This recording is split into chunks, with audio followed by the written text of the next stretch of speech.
Hello, and welcome back to the Spoilercast, the show where we talk about movies and we don't care about spoiling them, because it is the Spoilercast. My name is Tobias, and with me as always is my sister and trusted co-host Rebecca. Hello! Hello! And today, this episode is our first for this year's Halloween season. Yeah. Pretty fitting. It's sort of a horror movie, I suppose. It's one of those things that usually come around at Halloween, at least. Yeah. We were gonna have some sort of theme, but there's so many new horror movies or horror adjacent movies. I don't think we're gonna have time. No, unless you check us out on Patreon, because there we have an extra episode every week. Whoa! Oh my god! Yeah, so check us out on patreon.com/don't make a scene for extra episodes, literally hundreds of hours of extra material. But enough of that. Let's get into today's movie. Today, we're talking about No One Will Save You. Yay! Sort of. Yeah. It's a brand new movie. It came out like a week ago. We are kind of behind because of how we're recording these episodes a little bit, which I just saw on our past lives episode, which, as of recording this, just came out.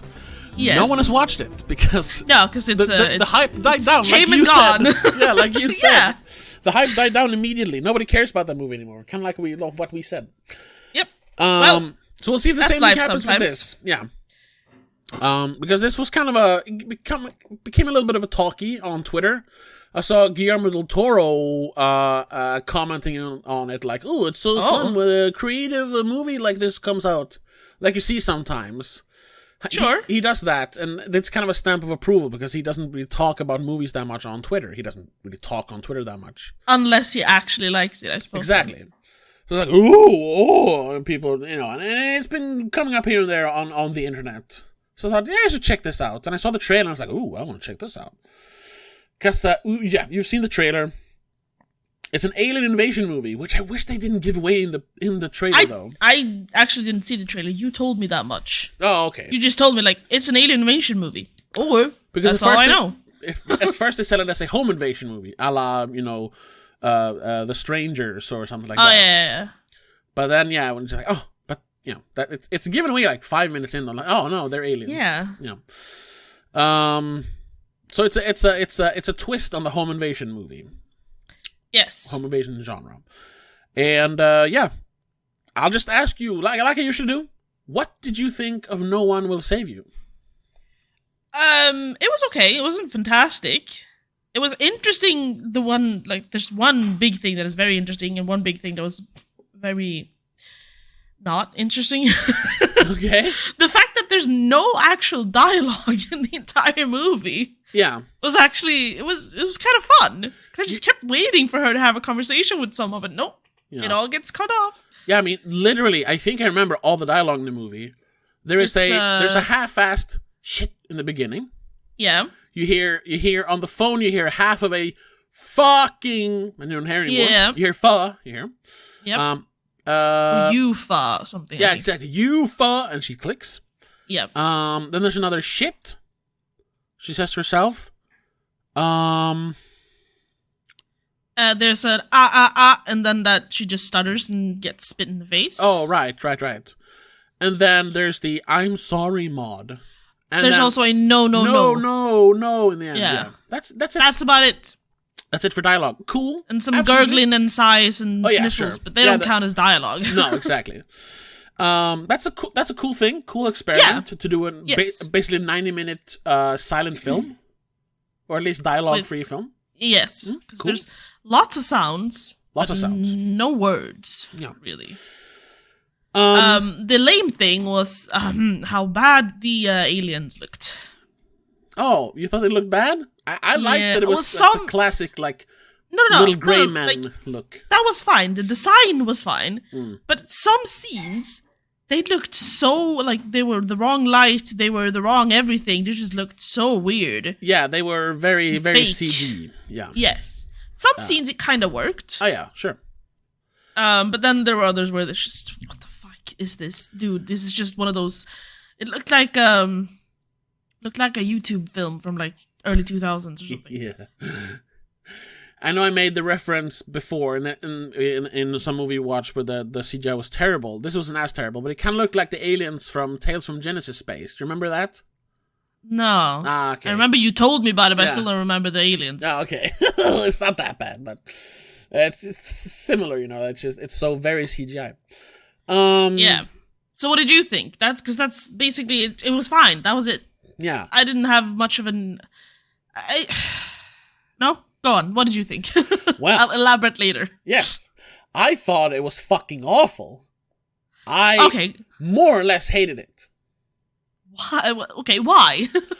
Because, first of all, they give away the twist immediately that they're aliens. Yes. I mean, within 10 minutes, we've seen the whole alien. Yeah. No, hiding it in shadows and, ooh. They do that first. You see someone walking behind, what's it called? Stained glass or whatever you call it? Yeah. She's frosted glass or whatever. It's ooh, there's someone in her house. But he's, clicking. What the fuck what is that? Yeah.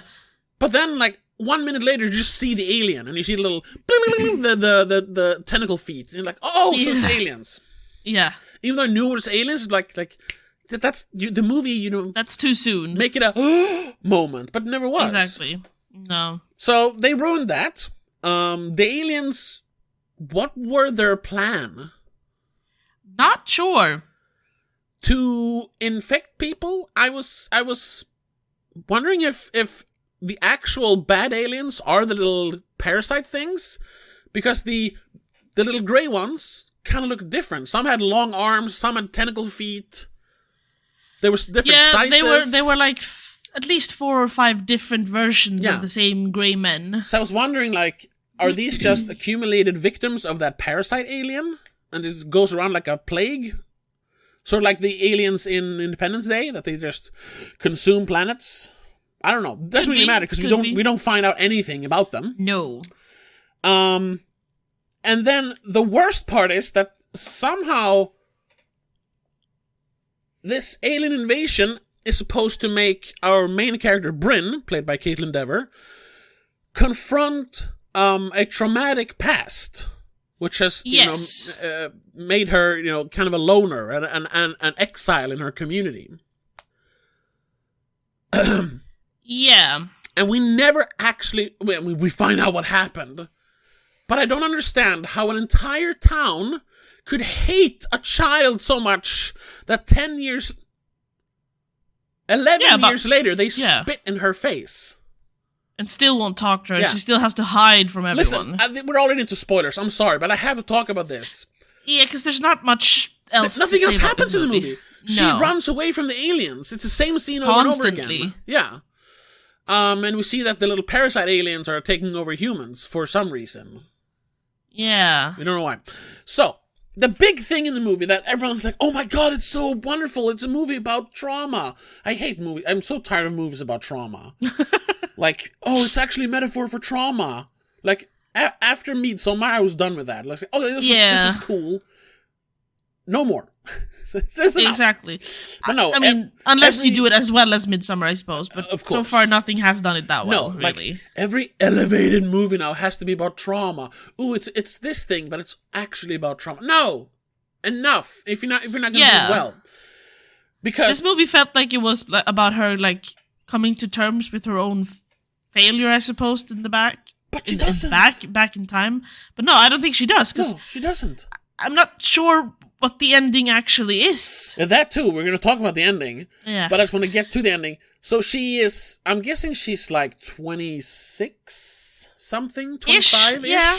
Because, Caitlyn Dever, she played a high school senior 4 years ago. And then you're 18. How old is she? Do you know? Do you have her? Oh God. There's so much text, but none of it's her age. She's born in 96. So she's 26. Yeah. Well, she turns 26 this year. Whatever. She's 25. Ish, yeah. Because it's December 21st. Anyway. Right. Okay, so she's 25, which means 11 years ago, she was 14.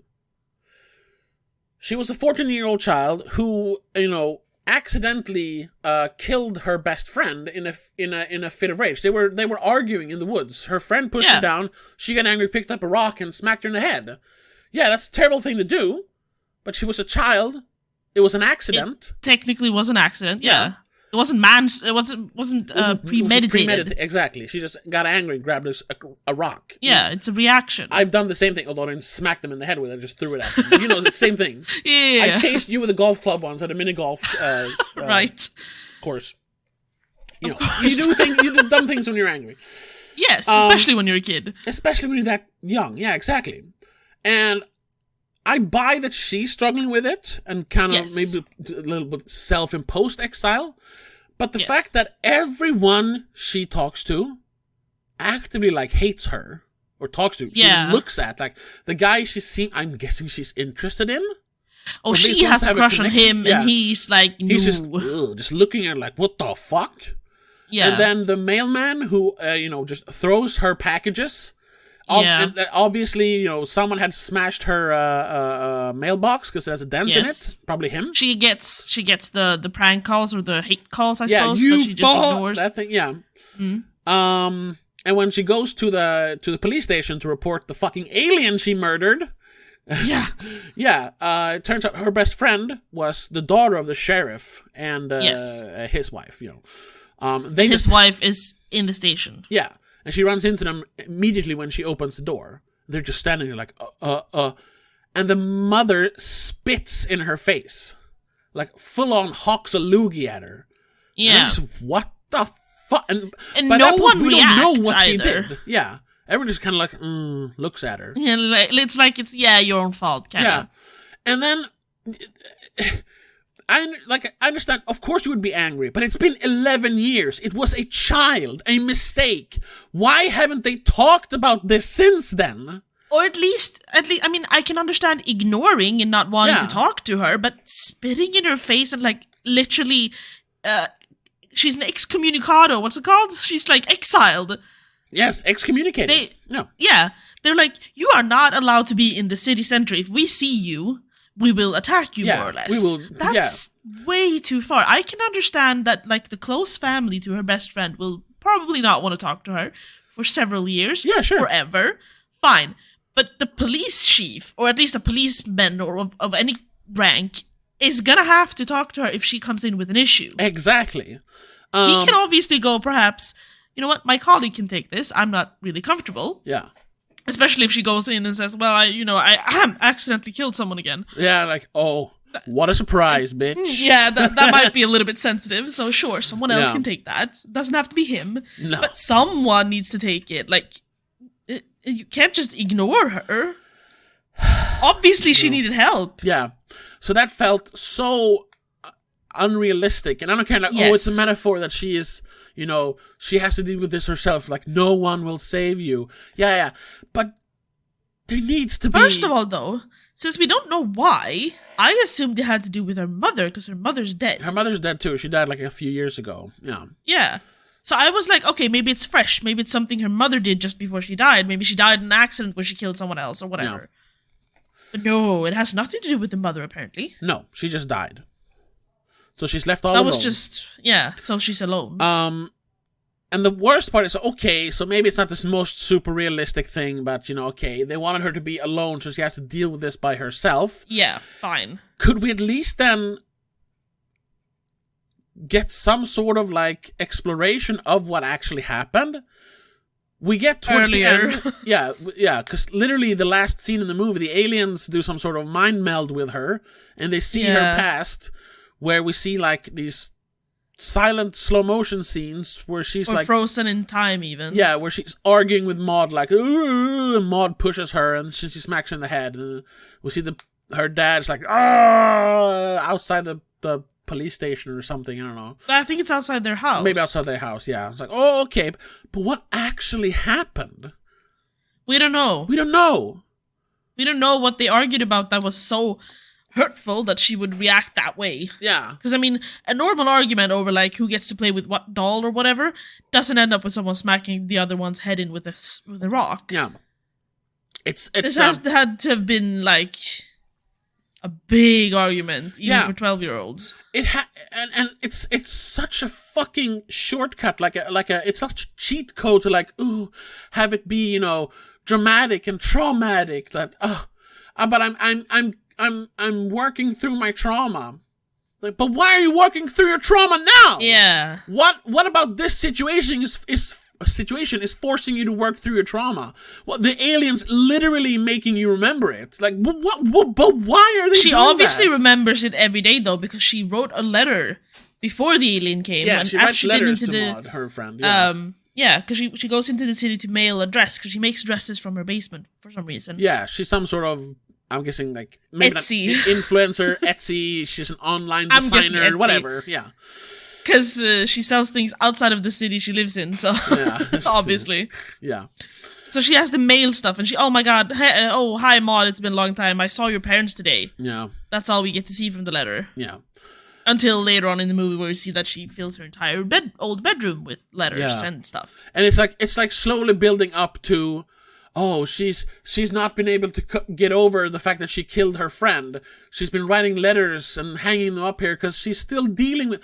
Yeah, you get that as soon as you realize, oh, Maud is dead. Which you realize, like, 15 minutes in, like, oh, she's not writing to a friend who left, she's writing to someone who died. You're like, oh, okay. Now what? Because, like, exactly. Everything else is just like, yeah, I know, she's dead. She's dealing with it. Or she's not dealing with it. Yeah. What else? There's nothing else. Exactly. Then there's just the same alien chase scene over and over again. When the movie started and we saw her, like, little... That almost happy montage. And then her being in the city, or in the... I'm not sure that counts as a city, but you know what I mean. Yeah. The town center to mail the package, and she's hiding from people. I was like, for some reason, I got this weird feeling that she's this like weird religious person who no one really understands, and that's why they're ignoring her. That could have been interesting. She's the crazy Christian lady or something. Yeah, make our protagonist, you know, the antagonist in another story. Yeah. To make us care about someone we usually don't care about in movies, like crazy Christians. Yeah. That could have been interesting. And that's why they ignored her and she had to hide, because she's like, oh, it's a witch hunt, basically. Or I thought immediately, since she's alone and she's a young woman in a modern movie, I was like, her and Maud had a secret lesbian relationship, which Maud couldn't handle, so she killed herself. And, you know, Maud, while Bryn was like, the wallflower, you know, the kind of odd person out, Maud was like the homecoming queen. She was everyone's favorite. The popular girl. Yeah, and she killed herself over Bryn. Oh, now we hate her. Yeah. But no, that would have been easier to understand why they hate her. She made the greatest girl in the town kill herself. You fucking bastard. No. She accidentally killed her when she was a child. And we're gonna spit at this child? And that is so sidelined as well, because it has nothing to do with the aliens. Exactly. And this fucking bullshit...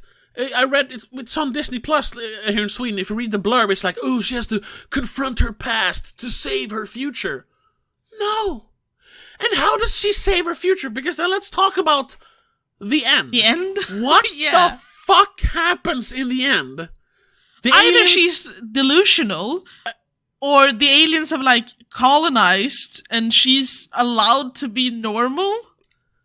And she's okay with that? Like, is that a happy ending? Because now they're all friendly and nice to her. Yeah, yay, this alien race took over the planet, so now they're not mean to me anymore. What? That's what I'm thinking. She's delusional. She's gone insane, or that's like it's the bug making her think that's what happens. But then that's a terrible ending. It's a terrible ending either way. I don't care what it's supposed to be. It's a terrible ending. Yeah. So, like, the aliens control people with the little parasite they put thing in their throat. Yeah. Disgusting, by the way. Yes. But then, and we never see this again, but it also makes a clone out of her. Yes, but it only makes a clone out of her. Yeah, no one else. All the other ones are just possessed, so to speak. Because they kind of accept that she could, like, remove the parasite from her throat, and then they're like, ooh, let's take the DNA and clone you instead. I guess? Yeah. I suppose I no idea. And then this clone of hers stabs her in the stomach. It's like it's trying to replace her. Yes. But then But she stabs it back. Oh, right. She slashes it with the she the slashes its carpet throat knife. or something, yeah. So then they beam her up to the ship where they experiment. After Slender Man basically arrives. Yeah, exactly. They prod her. Yes. And that's when they find out, like, oh, you're sad because you killed your friend. In this weird you're not actually a bad scene. person, maybe? That's what I'm thinking. Maybe they're like, oh, but you're not a bad person. You're a good person for trying to, like, reconcile in your own way and trying to stay out of everyone's way to not be mean to them.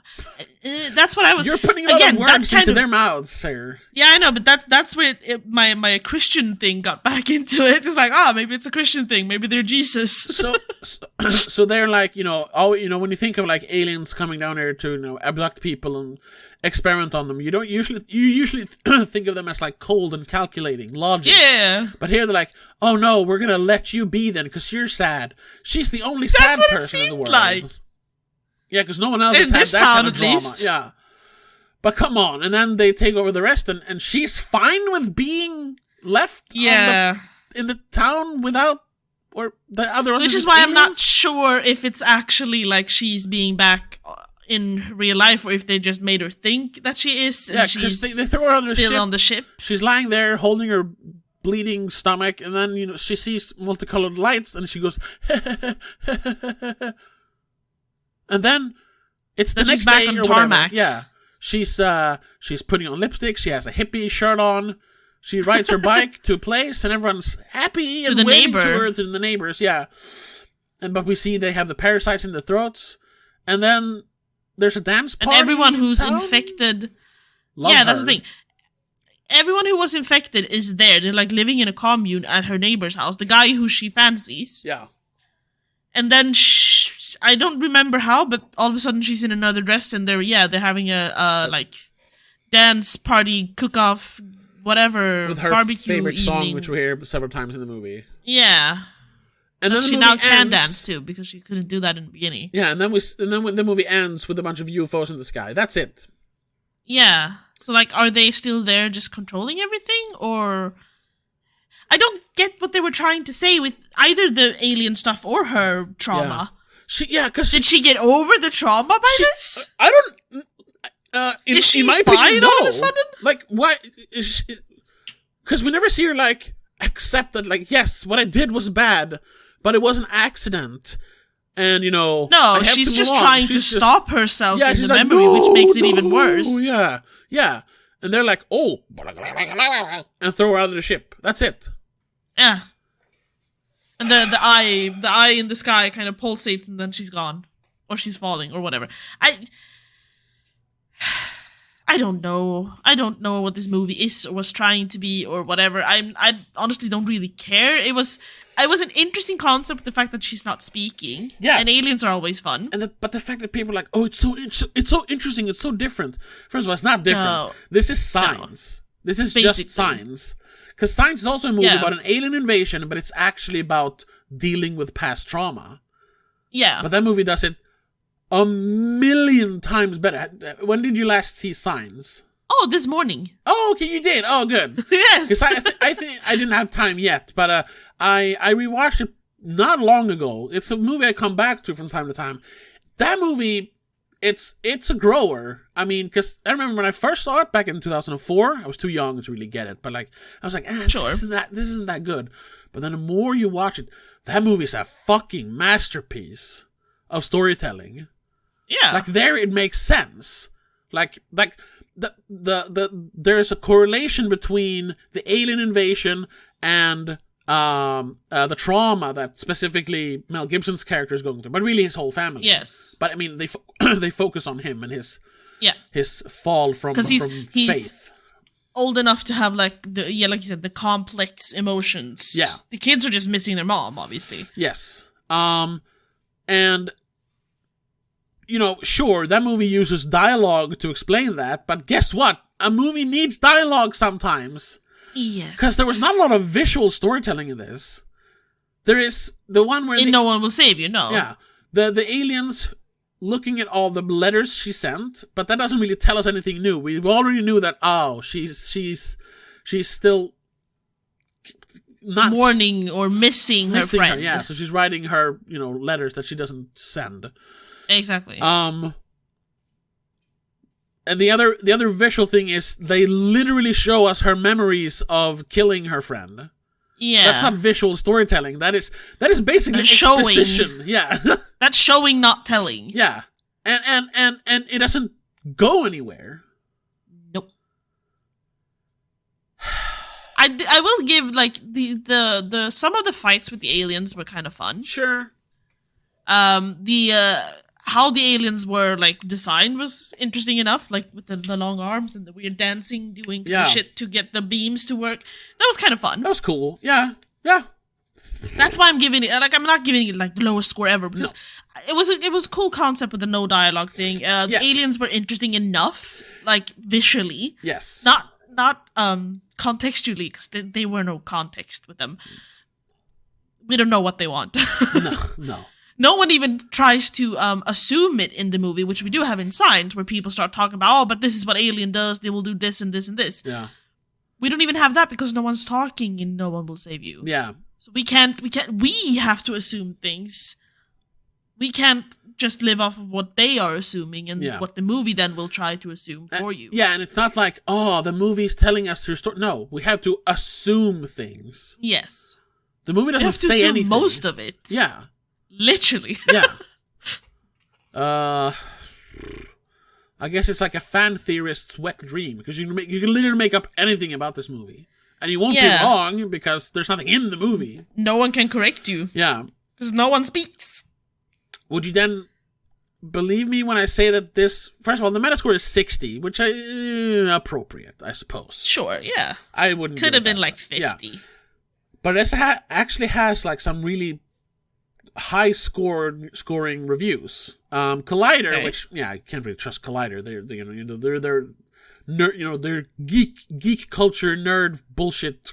They do that kind of stuff. They're like IGN, but they gave it a 91 out of 100, saying Dever takes Duffield's clever, anxiety-inducing script and levels it up with her complex performance. Complex, yeah, like I wrote in my letterbox review, complexly bad. No, she's not bad. The movie is complexly bad. Yeah. She doesn't... she's writer scared. director is the same person, by the way. So Caitlyn Dever is the only one who has to act anything, really. Yeah. And all she does is she's scared. She's scared.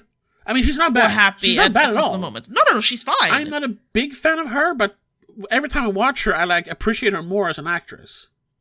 I like her. Yeah, she did good for not getting to talk. Yeah. Then, anyway, together the duo are on a 1-2 punch, delivering a thought-provoking sci-fi thriller that promises to become a favorite amongst genre lovers. Brian Duffield and Caitlyn Dever. Oh, okay. Because it's their movie, Yeah, I suppose. How was it thought-provoking? What thoughts did it provoke in your head, Rebecca? None. No, yeah. No thoughts. There are no thoughts in my head of this movie. Anger, confusion. Sure, but not regarding the storyline. It's just I don't get it. Oh, I understand. It's not the philosophy of human. No, there's no thought-provoking stuff in this movie. No. It's not making me think about the movie. It's making me think, what the fuck is going on? Yes, exactly. It's making you think about the movie, not what the movie is saying, but about the actual movie. It completely threw me out of it. And I'll talk about this. When my immersion breaks, that's when I start nitpicking. And that's why I nitpick this, because there's nothing going on. And then the next one, it jumps quickly, though, down from 91 to an 80, but that's still too high. Hollywood Reporter says, "No One Will Save You proves a singularly intense experience." I'll give it that. When she is running from them, it is very intense. It's intense, The aliens are very intense. They're very menacing. Yes. But they're very intent on getting her. But the confusion and the annoyance overruns that. So I stopped after the initial attack. Honestly. And the one with the little thing who's 1 second cute. The one with the claws. Yeah. After that one, I was like, I don't care about these. It's not intense anymore. I'm just annoyed. Can we turn this off, please? I started looking at how long was left. It started getting repetitive because it was just a larger alien coming after her, or more menacing alien coming after her, and more way or another. Beams, more gravity beams. Yeah. Eventually, they had to literally throw a tank at her to stop her. Yeah. With the ginormous Slenderman style alien dude. I thought it was a praying mantis style alien.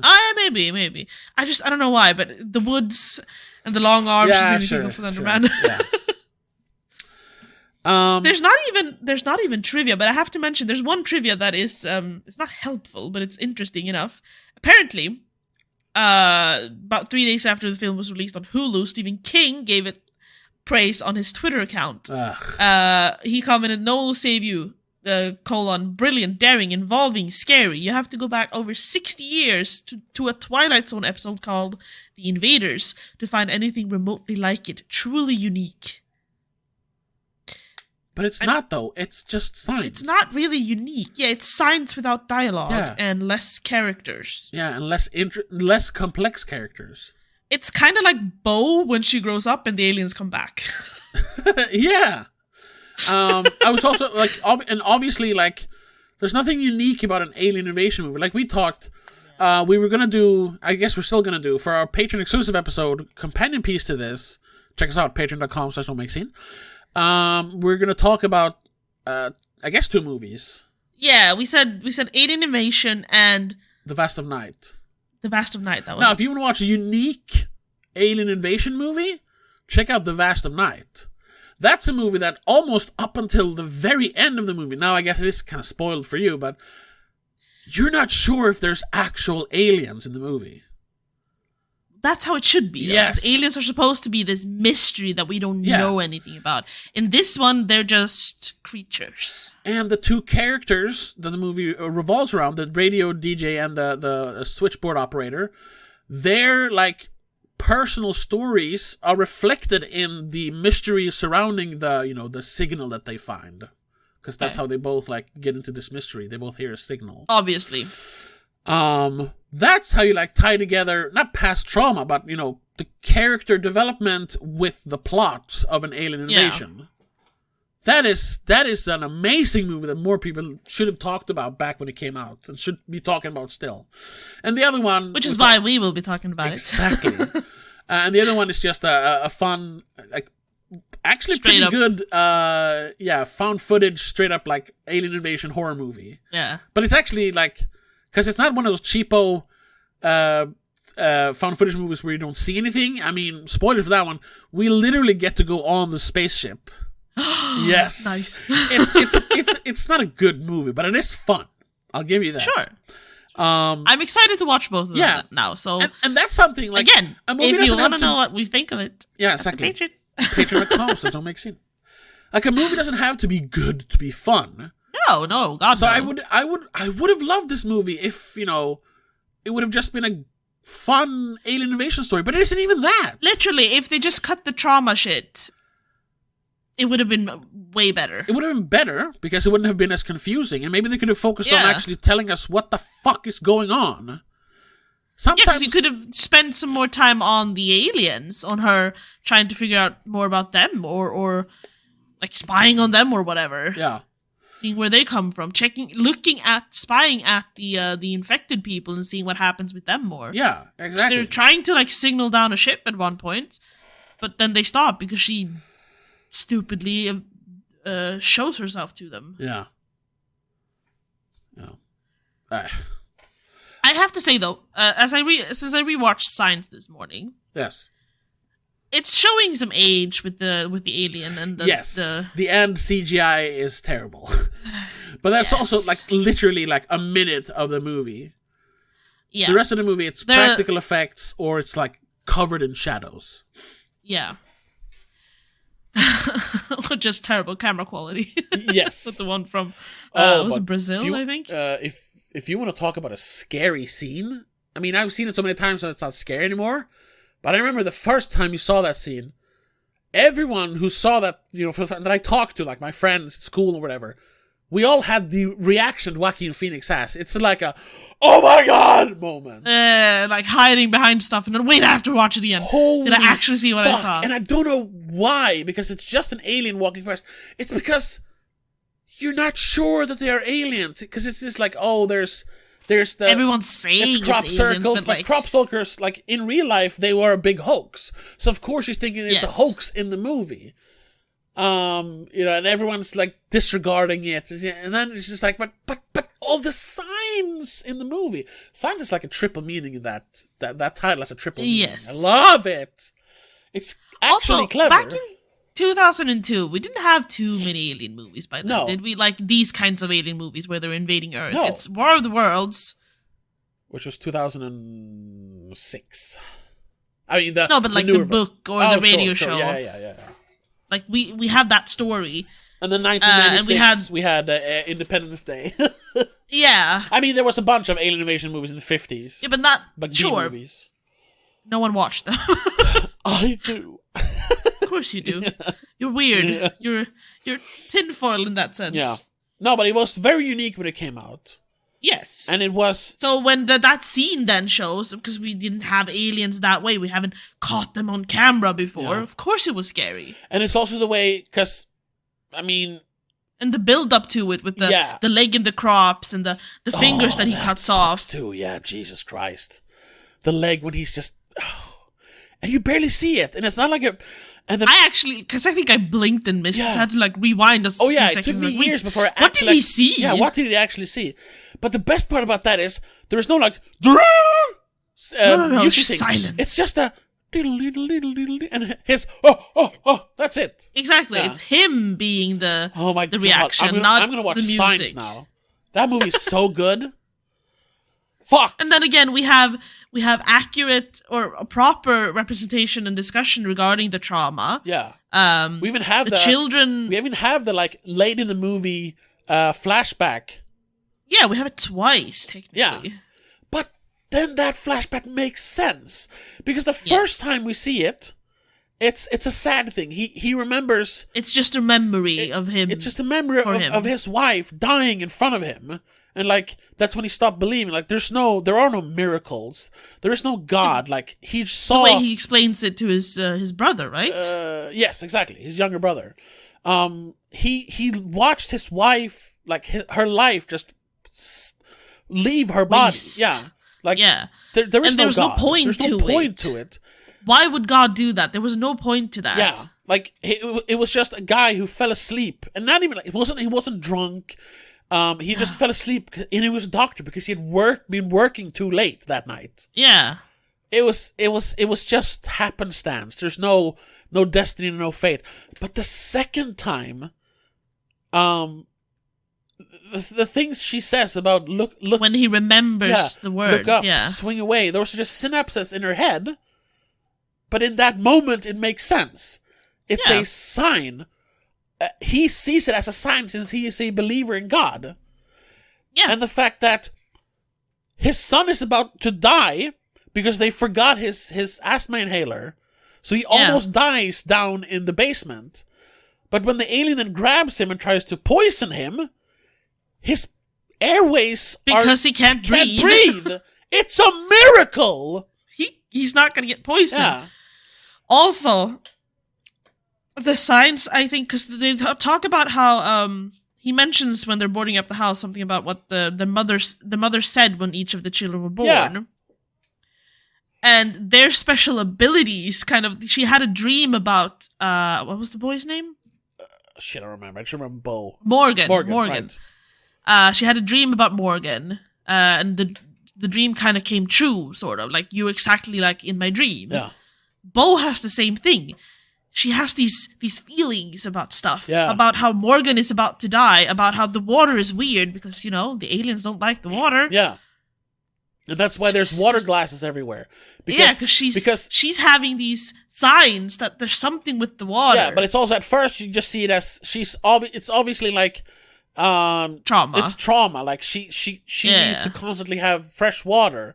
It's this weird tick that people get that's how they deal with trauma. It doesn't make sense, Like, which Morgan also explains to the lady in the bookshop. Yeah, like, it's not gonna... Like, it's just a tick. It's not gonna bring her just mom what back, she does. and she knows it, but she still needs to have new water always. Yeah, and in the end, it turns feels out... better somehow. Exactly, and in the end, it turns out the aliens are allergic to water. Yeah. And that's what underlying that's why she thought the weird water was weird all the time, really. But she's too young to understand that. But my favorite, partly because of Mel Gibson's delivery. Now we were just talking about science, because it's such a much better movie. Fuck it. Yeah. Because the entire movie, he refuses to acknowledge the fact that he was a priest, or yes, the whole God thing. He's really trying to distance himself from that. Totally. Like, I know he doesn't say it outright, but he keeps, like, when people talk about God, I think God did it. Morgan says in the beginning, he's just like, what did what? What are you talking about? He doesn't want to acknowledge God because he does not believe in God anymore. No. But then when it's the climax of the invasion, they're down in the basement. His son can't breathe, so he's holding him, trying to, like, force air down his lungs, basically, like making him, feel my lungs. Without even thinking about it, in that moment, this moment of this trial, which God loves trials. Oh yes. He starts talking to God again without thinking about it. It's not like he's cursing him though. He hates him, but all of a sudden literally he believes says, again. "Fuck you." Yeah. I hate you. And it's such a good delivery by Mel Gibson. Yes. Say what you will about him, but he's goddamn, he's a good actor. Especially in this Yes. And it's not like you're like, oh shit, no. He doesn't acknowledge it. We know that he knows, because that's why he's talking to God all of a sudden. Yeah, obviously. And it's this culmination from his wife dying, the aliens trying to kill his family. Now he's stuck down here. He even says, "Not again. You're not taking this one too," or something. And it's almost like at that moment they're at the bottom, but the fact that he's talking to God again, you can almost hear it in the music. Yes. Like, it's in a way a good thing. Yeah. He in the darkest of time, that's when you find God again, isn't it? Yeah. And then when the movie... where God's light shines brightest or something. Yeah. I don't remember. And then the movie ends exactly as it starts. The only difference is we see where there was like a shadow of the old cross, the cross is up again. Yeah. Now that's how you make a good alien invasion movie about past trauma. Yes. Unlike No One Will Save You, which was just, I'm sad. My friend died. Here are aliens. No correlation between the two, really, but let's throw them together. Yay. Yeah. There's no way of dealing with... Because, like we said, if at least she had dealt with her trauma, but she doesn't. She just... No, she just reacts the same way and accidentally kills another one. Yeah, that too. If you want to be she really seems crass. very reactive. Yes. And then she just is okay with the world being taken over in the end, I guess? I still don't understand that ending. No, I'm... I would love someone to actually explain the point of all this. I would love to be proven wrong. Like with Barbarian, I wish I liked this movie more, because people seem to love this movie. Not everyone, though. It has kind of ups and downs. It's not like perfect scores everywhere, but a lot of people are like, oh my god, it's so beautiful with the trauma. I'm like, what? Actually, I need to look at... Can I see this review, please? There we go. I want to see what people say about it on, like, IMDb, for example, because here's a review that gave it 8 out of 10, and it says what I think happened. Okay. I've seen a few people saying they were confused about the ending, so I'm gonna throw my hat in the ring and try to explain the way I see it. Sure. Brenda's an outcast because of the mistake, blah, blah, blah, killing her friend, the town and community which she was once an accepted member of has shunned her, and her mother, blah, blah, blah. In this sense, you can say that Bryn is an alien to society. Ugh, okay. Sure. She lives like a seamstress from the mid-50s, creating an idyllic model of the town she wishes she lived in but cannot. Yeah. After her struggle against the aliens who have been taking over people's bodies with parasites that trick them into believing they are living out their greatest fantasies. Okay. So that's what the parasite is doing. It's creating this fantasy world in their heads. Yeah. We do see that when she gets a parasite in her.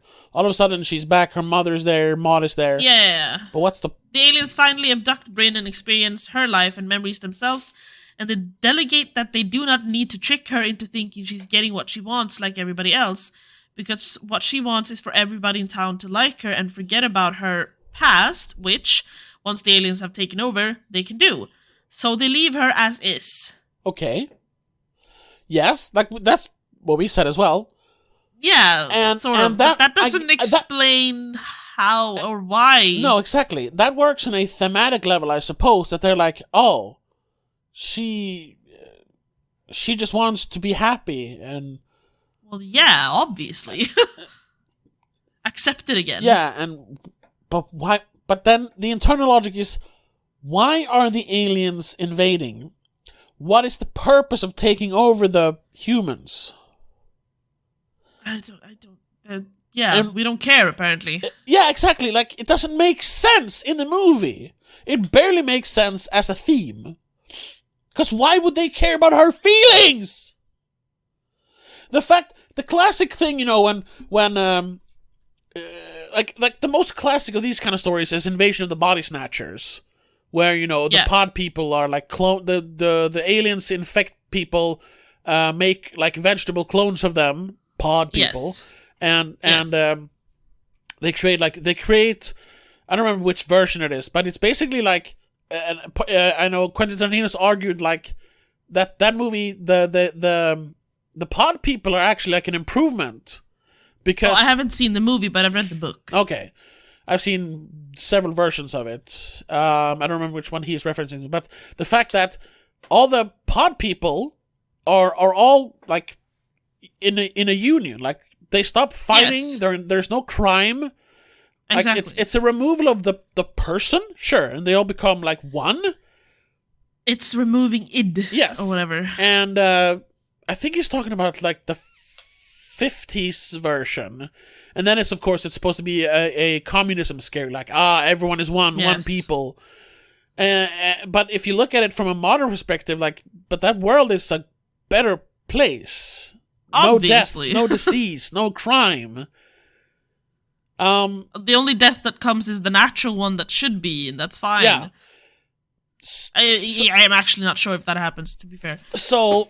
And it's really the aliens just take people over to have basically like a host to live in. Yeah, they just harvest basically. Yeah. What is the purpose of taking? And that's why I'm guessing like they give all the ones that they infect in this movie. They give them like happy, fake. They give them Matrix visuals, to live in basically. Yeah. So that you won't go against it and try to break free, try to wake up like in the Matrix. Yeah. But what is the purpose? Why are they taking over? We never get an explanation. Is it like the parasite need hosts? Obviously not, because we see the parasite crawling around outside of her body. Yeah, and the alien's that's body. how they clone her, so why not just clone everyone? Yeah. You know what would have there's solved a lot of this? No Dialogue. Yeah. She had someone to talk to. And I know someone putting out like, she doesn't talk because who would she talk to? Like, nobody actually goes around like in the movie and talks to themselves. Like, are you kidding me? I talk to myself all the time. I talk to myself out loud all the time. She could have had dialogue in the letters. She could have had dialogue, obviously, with herself. She could have had fucking imaginary talking to Maud. She could have been that crazy that she thinks she's talking to Maud in real life. Yeah. She could have talked to her mother. She could have sat at the grave and talked to her mother. Like, there's so many ways she could have had conversations with people who weren't actually there. Yeah, or she could have just had conversations with people. That too. like if you didn't want to have the whole shunned. Yeah, because like no dialogue works for like a short film, like 10, 15 minutes. Yeah. It rarely works for 90 minutes, 100 minutes, this movie. Again, I think it could have worked if they removed the whole trauma bit and just had it be like a running for your life survival movie. Yeah, definitely. Yes, fine. Of course. And then it could be they could just made it easier. Made her like not a social outcast, but made her like which would also work with a modern audience. Just make her like an introvert. Like, oh no, I'm scared of people because I'm a fucking Zoomer, you know. Yeah. And then she has to stop being scared because, you know, she has to fight for herself. She has to do, and someone said that it's like a Home Alone but with aliens. Yeah. She needed the moment where, she needed her Kevin McAllister moment when she says, hey, I'm not afraid anymore. But we don't get that. No. And then she's like, then, you know, the town that doesn't care about her because she doesn't care about them, she has to go in there because, you know, she needs to save someone so that, you know, they can together work this out. Yeah. And that way she, like, works her way into the community again. Because, like, fighting through her trauma should be that, you know, not that you have to be accepted by your community, but, like, be a part of your community again should be part of it. So imagine if she actually saved her community and they're like, oh, yo, you're not such a bad person after all. But no, instead the aliens just make a playground for her. Why? What?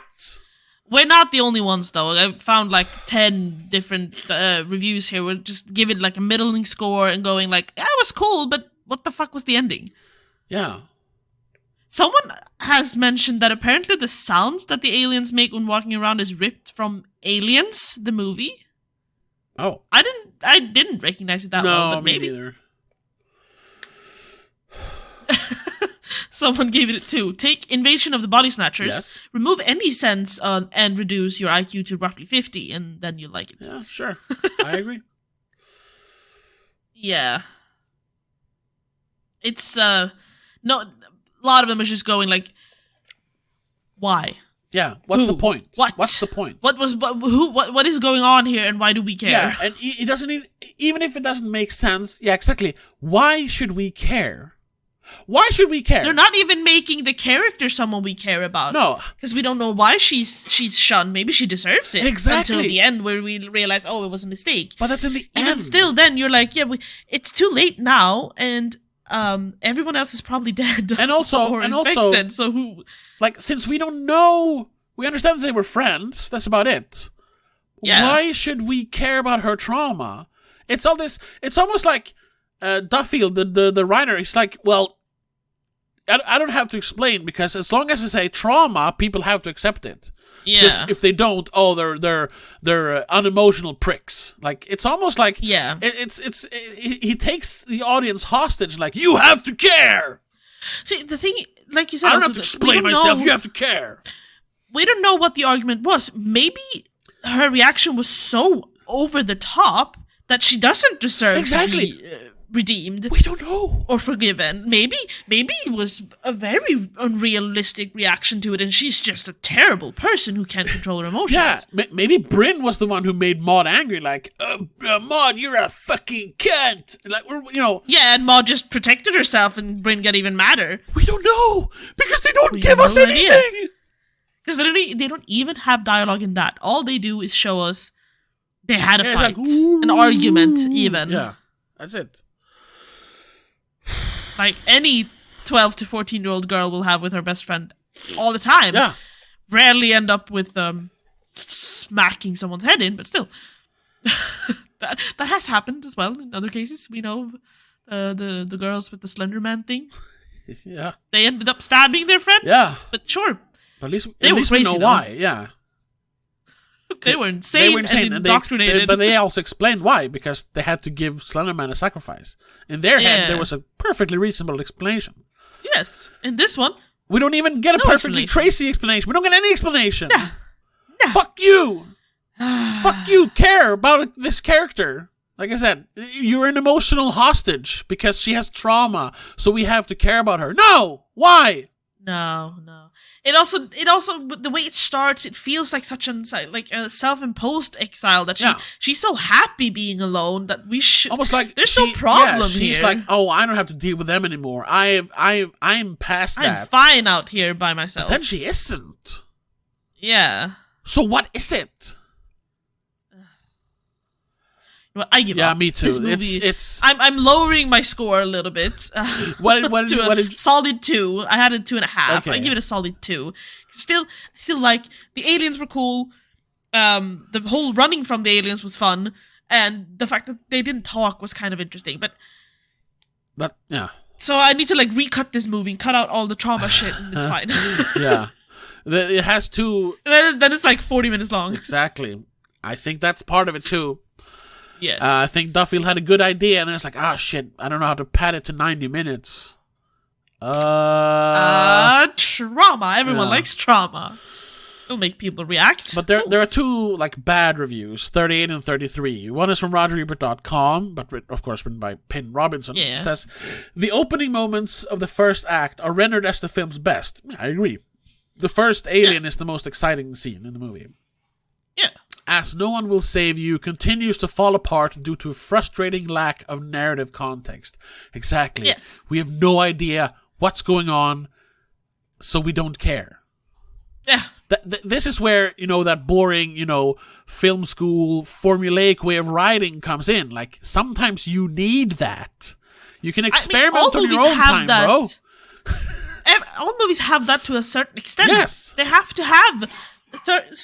certain beats have to be in a movie for people to be able to understand what's happening. And you can play around with that, where you're going removing with it. Dialogue, but then you need to still make it work. He didn't make it work. Exactly. You need to adapt. Yeah, and the worst one is from The Playlist. I don't know what that is.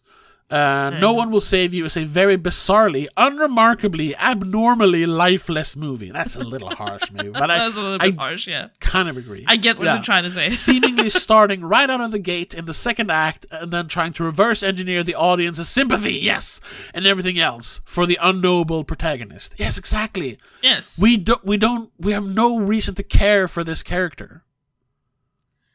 They could have built her up more. We have a very short scene in the beginning where we go through her daily life. Yeah. Where like, which seems she's avoiding people and, she seems happy people. despite, and she knows how to handle the hate calls that she gets. She just picks it up and hangs it up. There she goes. She dabs on the haters like a pro. Yeah. Yes. To bring back that expression. God. Dabbing them haters. She is fine with it, obviously. Yeah. So why do we care about her? She's doing okay. She's doing better than okay, apparently. Yeah. She's happy when she gets her packages. She's happy when she goes into town. She just has to avoid some people a little bit. But that's basically me on a daily basis when I'm trying to commute to my office. I avoid people. Yeah. I don't like talking. Why do you think I wear headphones and a hat on the subway? Yeah. To not have to look at people. And you haven't even killed anyone. I read to like hide. Exactly. Not as far as I know. Not intentionally. But neither did she. Exactly. So yeah, that exactly. Work. So as far as I don't know. Yeah. It's so funny because I said, we've been for almost an hour now, and I said at 40 minutes, I was like, we should wrap this up because we're just repeating ourselves. But this is one of those movies. We are, but still. But this is one of those movies... And it's frustrating because it doesn't feel like a bad movie. Like we said, all the technical stuff is pretty well made except for some of the CGI. Yes. Like I love the sound design of everything. Yeah, and it was very cool. And Caitlyn Dever's, like, all her physical acting is great. Her running and jumping and falling and... The muttering under her breath. Yeah, and all that stuff. I liked all that. It all works. But the writing is awful. And it's so bad in every way. There's no redeeming features. Like, the dialogue is bad, but the themes, no, everything is bad about the writing. So this is one of those movies, I could shit on this for another 2 hours. I'm not gonna. Yeah. No, because there's no point. Yeah. We're gonna repeat ourselves more. Yeah, exactly. But I could go on. This is a movie, I love to hate this as much as I hate to hate it. And this is just ranting, though. So we're gonna wrap it up here. Yes. What's you know what? Watch Signs. I was going to say, what's our final take? Watch Signs instead. It's a much better version of this movie. With less of the ugly aliens. Yeah. And check us out on patreon.com/domagazine where we're going to talk about, honestly, 2 better movies than this. And I can't believe I'm saying that about Alien Abduction because that movie is a turd. But at least it's exciting. We're going to talk about Vast of Night. And it doesn't frustrate you. Yeah, we're talking about The Vast of Night, which is legitimately a masterpiece. And then Alien Abduction, which is a fun throwaway movie. So check us... Which one should I watch first? Start with Alien Abduction. Okay. So you save the good one for last. Yeah.